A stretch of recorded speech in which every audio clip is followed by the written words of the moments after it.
Yang saya hormati Kepala BNN, Dirpit Narkoba, Pak Ketua dan rekan-rekan. Saya cuma mengingatkan saja bagaimana dulu sebuah negara itu no borderless.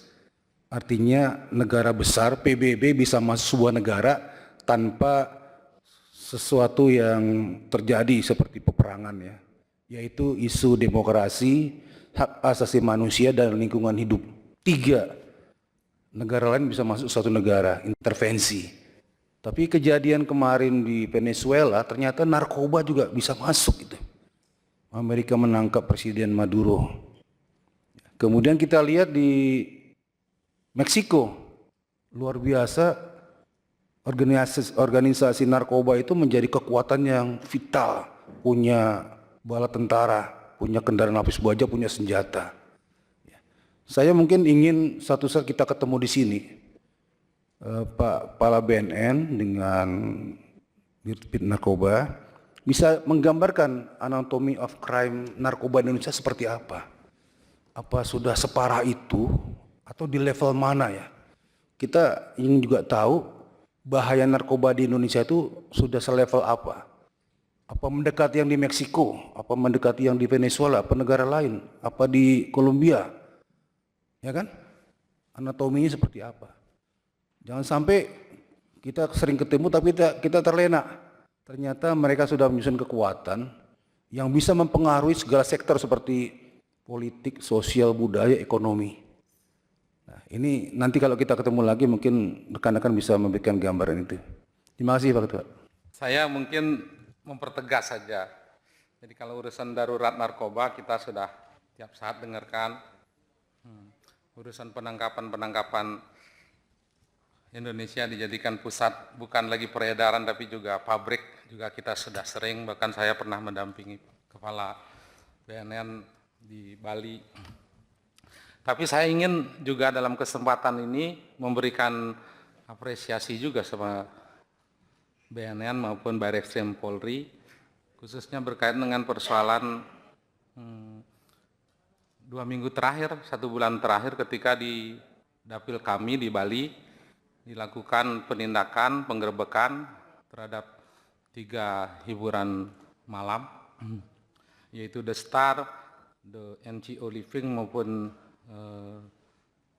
Delino Vista.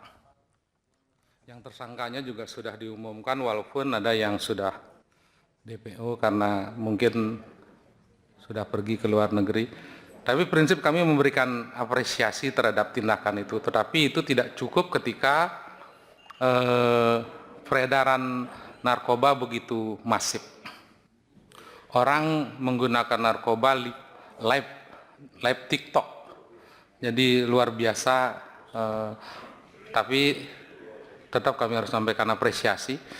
Harapan saya adalah setelah itu tidak cukup sampai persoalan ditemunya tersangka, tetapi tempat transaksinya, tempat hiburan yang dipergunakan untuk transaksi masih berjalan, masih operasional. Oleh karena itu harapan kami setelah lakukan penggerebekan itu, pihak Barreskrim harusnya bersurat kepada pemerintah daerah Denpasar dan Badung bahwa tempat itu bukan sekedar tempat hiburan tetapi tempat yang dijadikan transaksi narkoba. Oleh karena itu izinnya harus dicabut. Jadi sehingga pemerintah daerah bisa mengambil langkah-langkah yang lebih tegas tempat-tempat hiburan yang telah disalahgunakan pemanfaatannya agar dilakukan pencabutan. Itu satu. Yang kedua,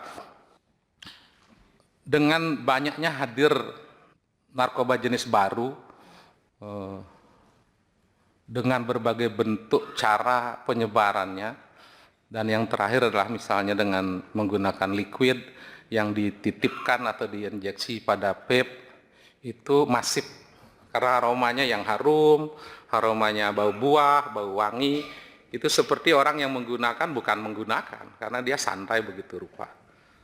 Oleh karena itu memang harus ditingkatkan segera undang-undang ini diperbaiki, termasuk juga posisi kelembagaan BNN saya pikir juga harus diperkuat karena agar bisa lebih kencang lagi, lebih keras lagi di dalam melakukan pencegahan maupun penindakan. Kira-kira itu. Terima kasih. Baik, silakan kepada Kepala BNN dan Dir Narkoba pada poinnya apa yang disampaikan teman-teman anggota ini jangan sampai menyentuh ke masyarakat kecil dan sekolah-sekolah. Jadi kalau mungkin kita perlu ada pelatihan maupun penyuluhannya kepada beberapa instansi menggandeng BNN daerah ke sekolah-sekolah atau pemerintah provinsi daerah. Silakan Pak Kepala BNN. Baik, terima kasih. Yang kami hormati pimpinan dan anggota Komisi 3 DPR RI, Bapak Ibu, anggota Komisi 3 Dewan Perwakilan Rakyat yang terhormat, yang kami hormati Dirtipid Narkotik beserta rombongan dan seluruh hadirin yang berbahagia.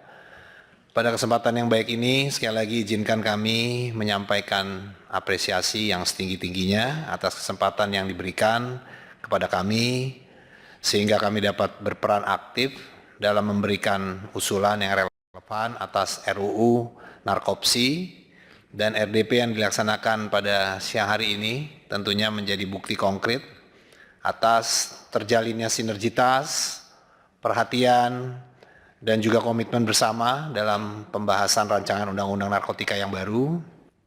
Dan kita semua memahami bahwa dinamika ancaman narkotik saat ini telah berkembang jauh dan lebih kompleks, terorganisir, lintas negara, dan tentunya memanfaatkan teknologi yang lebih modern. Oleh karena itu, pembaruan regulasi bukan hanya sekedar kebutuhan, melainkan sebuah keharusan strategis untuk memastikan negara harus lebih kuat, adaptif, dan responsif dalam melindungi masyarakat. BNN RI memandang bahwa RUU Narkotik yang sedang dibahas harus mampu membahas dan menjawab 3 hal utama. Yang pertama, perlunya penguatan aspek pemberantasan dan penegakan hukum yang tegas dan terintegrasi. Yang kedua, optimalisasi pendekatan rehabilitasi sebagai bagian dari pemulihan sumber daya manusia, bangsa, dan yang ketiga, penguatan pencegahan berbasis masyarakat secara berkelanjutan dan masif. Kami menegaskan bahwa keberhasilan implementasi undang-undang ini ke depan sangat bergantung pada soliditas kolaborasi antar lembaga, termasuk DPR RI sebagai pembentuk legislasi, Polri sebagai garda penegakan hukum, serta BNN sebagai leading sektor dalam P4GN. Melalui forum ini, kami berharap RUU Narkotika yang disahkan nantinya benar-benar menjadi instrumen hukum yang progresif, komprehensif, dan mampu memberikan efek jera bagi pelaku kejahatan, sekaligus memberikan harapan bagi korban penyalahgunaan untuk pulih dan kembali produktif. Akhirnya, mari kita teguhkan komitmen bersama bahwa perang melawan narkotika adalah perang untuk kemanusiaan, untuk masa depan dan generasi muda, dan juga untuk mewujudkan Indonesia yang kuat menuju Indonesia Emas 2045. Demikian yang dapat kami sampaikan. Terima kasih dan sekali lagi kami mohon dukungan selalu. Wassalamualaikum warahmatullahi wabarakatuh. Salam sejahtera untuk kita semua. Waalaikumsalam. Silakan Pak Dir Narkoba, Bareskrim. Terima kasih. Assalamualaikum warahmatullahi wabarakatuh. Mohon izin pimpinan untuk mempersingkat waktu. Yang kami hormati pimpinan serta seluruh anggota Komisi 3. Kami mencatat ada beberapa pendapat, saran, dan pertanyaan dari beberapa anggota, dari Pak Bimantoro, Pak Sinaga, Pak Wayan, Bu Siti, Pak Rikwanto, Habib Abu, Pak Inca, dan Pak Nasir Jamil. Beberapa yang perlu kami jawab adalah tentang masalah komitmen yang disampaikan oleh Pak Sinaga, bahwa yakin kami Polri dalam hal ini sangat berkomitmen dalam pemberantasan dan penjagaan narkoba. Kami lakukan langkah-langkah eksternal dan internal. Dalam langkah internal pun menjawab dari pertanyaan Pak Asbi, tentu ada mekanisme hukum terhadap aparat penegak hukum khususnya Polri yang terlibat, dan selama ini menizin Pak bahwa kami sendiri dari Direktorat Narkoba yang menindak aparat penegak hukum yang terlibat narkoba. Jadi kami cukup terbuka dan kami berikan penindakan sesuai dengan mekanismenya. Pak Wayan Sudira, beberapa waktu lalu kami juga melakukan penegakan hukum ke beberapa tempat hiburan malam di Bali dan masih bergerak ke seluruh wilayah, di mana ini merupakan strategi kami menekan pasar, Pak, untuk market. Jadi demand kami tekan di bawah.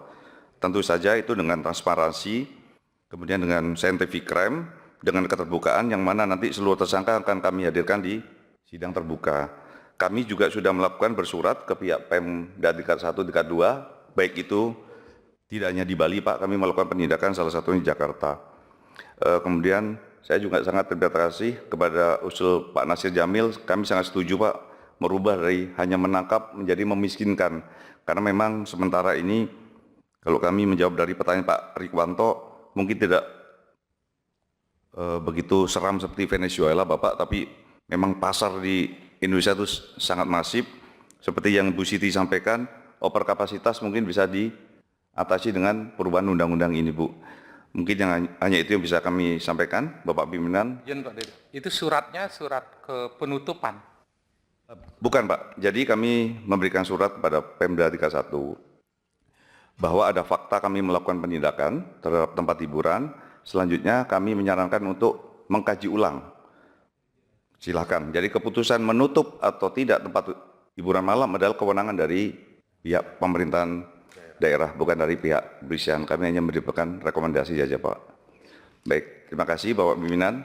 Assalamualaikum warahmatullahi wabarakatuh.